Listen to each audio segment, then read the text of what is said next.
언젠가부터 몸이 예전 같지 않다고 느끼시는 분들 많을 겁니다. 아침에 일어날 때 무릎이 뻐근하고 오래 앉아 있으면 허리가 묵직하고 작은 움직임에도 피로가 쉽게 몰려옵니다. 특별히 아픈 데가 있는 것도 아닌데 뭔가 예전 같지 않다는 그 미묘한 변화. 사실 이건 자연스러운 노화 과정이지만 방치하면 생각보다 빠르게 몸의 리듬이 무너지기 시작합니다. 그래서 오늘은 아주 사소하지만 분명히 몸을 지탱해 줄 수 있는 작은 변화를 하나 제안드리려고 합니다. 바로 표고버섯입니다.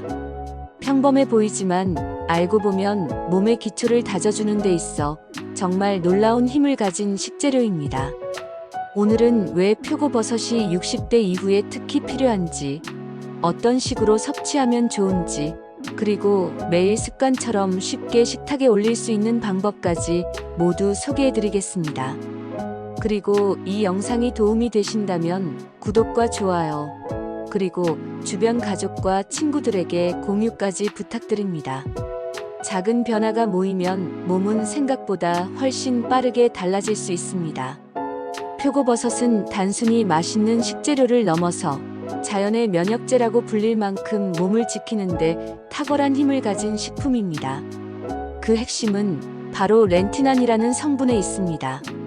렌티난은 베타글루칸의 일종으로 우리 몸 안에 있는 면역세포, 특히 자연살해세포, 즉 NK세포의 활동을 강력하게 끌어올려줍니다. NK세포는 몸속에 바이러스나 세균이 침입했을 때 가장 먼저 달려가 싸우는 일종의 응급팀 역할을 합니다. 그런데 나이가 들수록 이 세포들의 움직임이 느려지고 반응 속도도 떨어지게 됩니다. 그래서 작은 감기에도 쉽게 오래 앓거나 상처가 쉽게 굼고 한번 앓은 병이 쉽게 떨어지지 않는 일이 많아집니다.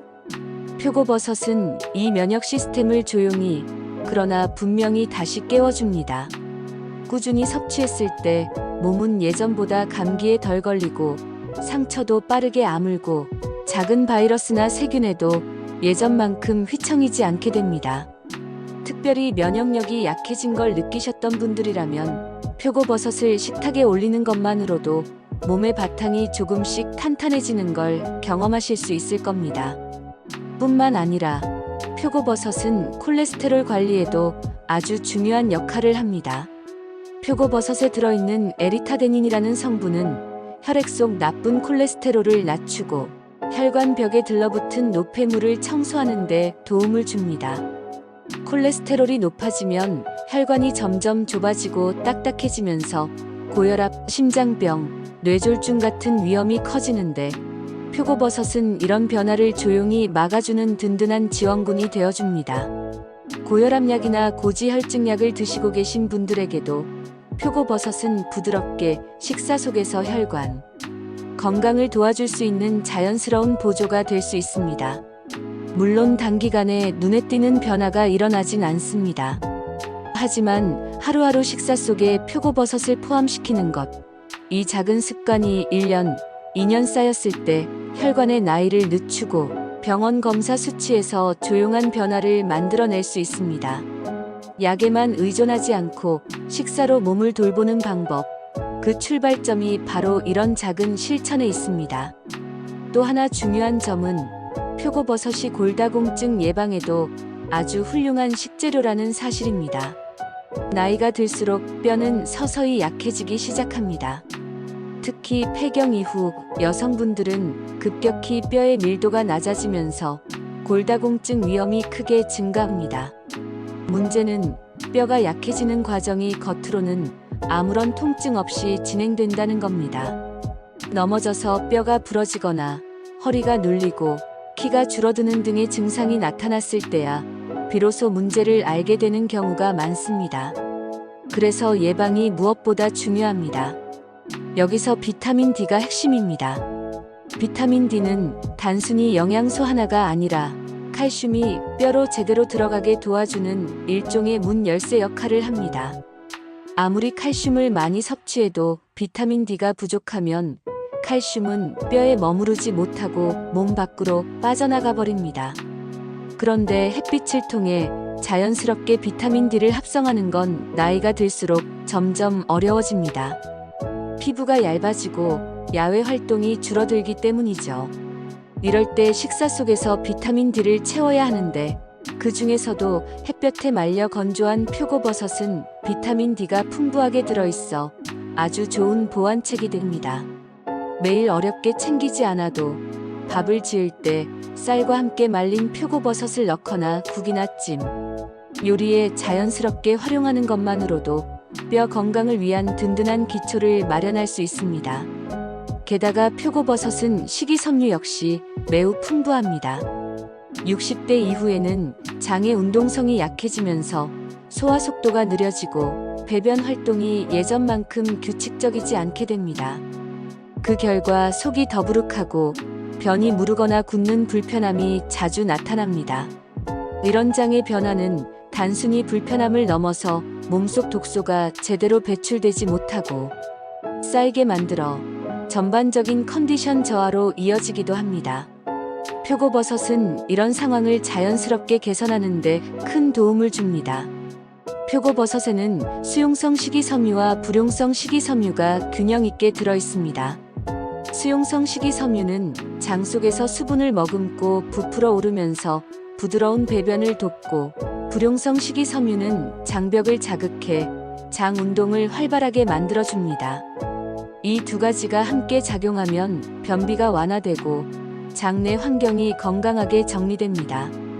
변비가 개선되면 단순히 화장실 가는 것이 편해지는 것 이상으로 몸속 노폐물 배출이 원활해져 얼굴색이 맑아지고 만성 피로감이 줄어드는 걸 체감할 수 있습니다. 속이 가벼워지면 몸 전체가 한결 부드럽고 가뿐해지는 걸 느끼게 되실 겁니다. 그렇다면 표고버섯을 어떻게 먹는 게 좋을까요? 사실 특별한 요리법은 필요 없습니다. 햇볕에 말린 건표고를 물에 불려서 국이나 찜에 넣는 것만으로 충분합니다.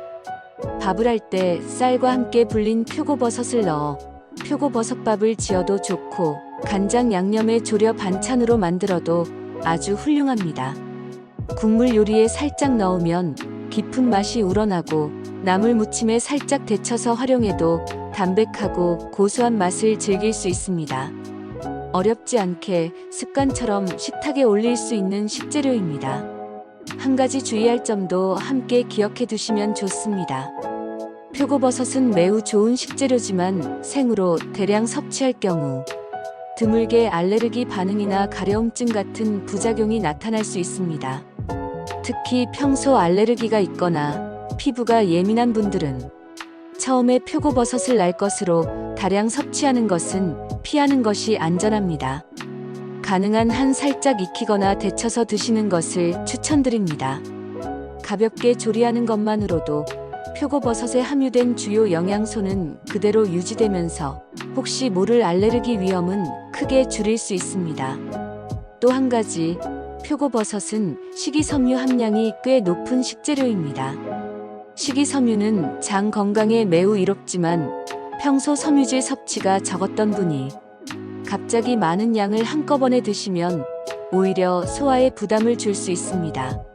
속이 더부룩하거나 가스가 차는 느낌이 들 수 있는 거죠. 그래서 처음 드실 때는 욕심내지 말고 작은 양부터 시작하는 것이 좋습니다. 하루 한두 송이 정도로 가볍게 식사에 추가해 보시고 몸의 반응을 살펴가면서 천천히 양을 늘려가는 방식을 추천드립니다.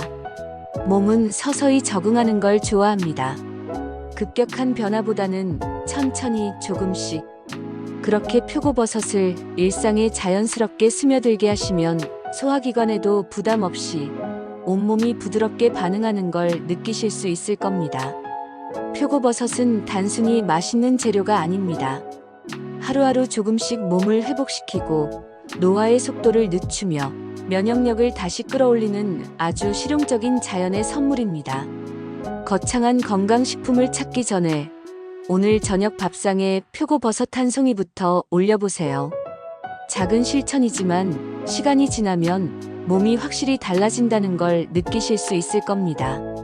오늘 영상이 도움이 되셨다면 구독과 좋아요, 그리고 사랑하는 가족, 친구들에게도 꼭 공유해 주세요. 건강은 하루아침에 무너지지 않지만 회복 역시 하루하루 작은 선택 속에서 시작됩니다. 오늘 식사부터 우리 함께 조금씩 건강을 되찾아가요.